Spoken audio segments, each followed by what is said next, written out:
parler, je pense, du champfleury, le nom le plus connu aujourd'hui pour ce bassin. Vous avez peut-être un peu moins entendu parler du marais brebis. Le marais brebis se situe, donc on a repéré par des flèches. Donc en fait, le champfleury, flèche violette. Le marais brebis, flèche verte, et vous les retrouvez à toutes les époques. Et un endroit que vous connaissez peut-être encore moins, c'est Belle-Île. La Belle-Île de Verre. Donc c'est la Belle-Île dont je vais vous parler principalement maintenant. Vous pouvez voir ici sur la carte de la Griffe, donc c'est celle qui est ici, la carte de la Griffe. Elle s'appelait effectivement Belle-Île, mais qu'elle avait été nommée au XIIe siècle avant Insula Vere. Insula Vere qui veut dire île de verre. Insula, ça voulait dire courbe de la Marne. Effectivement, si vous regardez, nous sommes bien dans une courbe de la Marne à l'endroit de Belle-Île, ici. Alors pourquoi on parle précisément de Belle-Île? C'est parce que sur cette terre de verre, il y avait quelque chose d'important. Il y avait un grand manoir, un beau manoir avec une ferme fortifiée. Il n'en existe rien aujourd'hui, mais je vais essayer de vous faire revivre ce manoir, cette propriété, qui était une belle propriété. Ces deux familles originaires du Morvan qui étaient un peu spécialisées dans le bois de flottage et puis qui après se sont réorientées vers les extractions de gravier, de sable et de gravier. Et donc Morillon et Corvol ont creusé des sablières, dans, par exemple sur la Seine, sur la Marne, il y en avait absolument partout. Alors maintenant c'est devenu une société immobilière sur Paris, ça existe encore, mais plus dans l'exploitation sable. Et donc pour revenir à Verre, donc sur ce qui est de Morillon et Corvol, il y a eu au début il y avait la plaine agricole, hein, comme on vous l'a dit tout à l'heure, c'était dans les années 50, donc on a, vous voyez, cette photo là, hein, qui sur Champfleury montre ce que c'était à l'époque. Et puis à partir de 1960, en gros dans les années 60, il y a eu une première société qui était les sablières de Verre, hein, et les sablières de Verre qui elle a exploité sur une centaine d'hectares, donc l'exploitation des sables et graviers.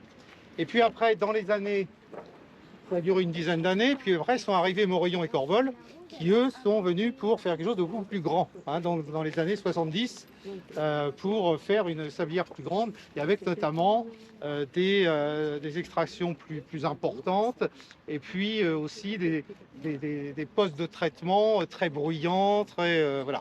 Et ça a mis quand même 4 ans à peu près, entre le moment où ça a été demandé par Morillon et Corvol, c'est en 1974, et 1978, le moment où la mairie ici a accepté que Morillon et Corvol s'installent, pour que les choses se fassent. Donc c'est parce que le changement était énorme pour les Verrois de l'époque, hein, c'est-à-dire qu'on passait d'une petite exploitation à une grosse exploitation. Donc il y a des photos qui circulent, vous avez l'exploitation au début et l'exploitation à la fin, hein.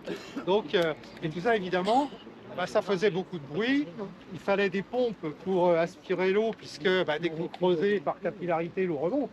Donc il y avait le bruit des pompes, il y avait les camions qui emmenaient le sable et les graviers, et qui a fait que ça a amené à la construction du pont là-bas, hein, donc pour que justement il ne repasse plus par Verre.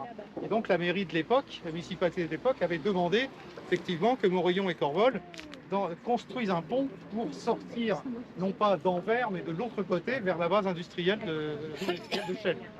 Donc voilà, ça a été ça à l'époque, et ça a fait effectivement beaucoup d'animations. J'ai lu les comptes rendus des conseils municipaux 74 à 78, c'était très chaud, hein. Vraiment, je peux vous dire que là, ça discutait beaucoup, et la population verroise, il y a eu des rassemblements de plus de 1000 personnes pour se protester contre justement cette installation-là, avec évidemment les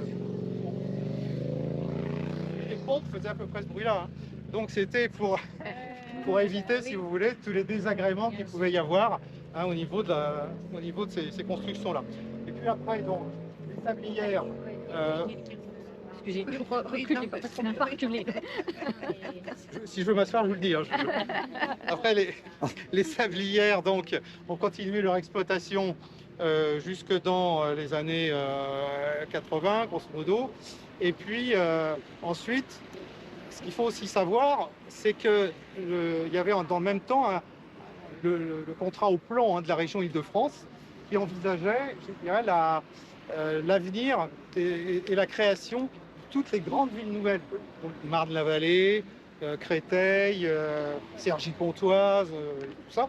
Et dans toutes ces villes nouvelles, dès 1975, il était prévu qu'il y ait une grande base, un grand lac. Hein. Donc vous le retrouvez à Créteil, vous le retrouvez à Cergy, vous en trouvez un ici. Et donc quand ils ont, donc déjà en 1975, alors que je vous rappelle que Morillon-Corvol n'avait pas encore commencé. Hein. Et déjà, avant qu'ils commencent, et ils vont exploiter pendant une dizaine d'années, 10-12 ans, on savait déjà que quand ils partiraient, il y aurait une base. Hein, il y aurait un grand lac, un site nautique. Hein. Et donc ce site nautique eh ben, a ensuite été...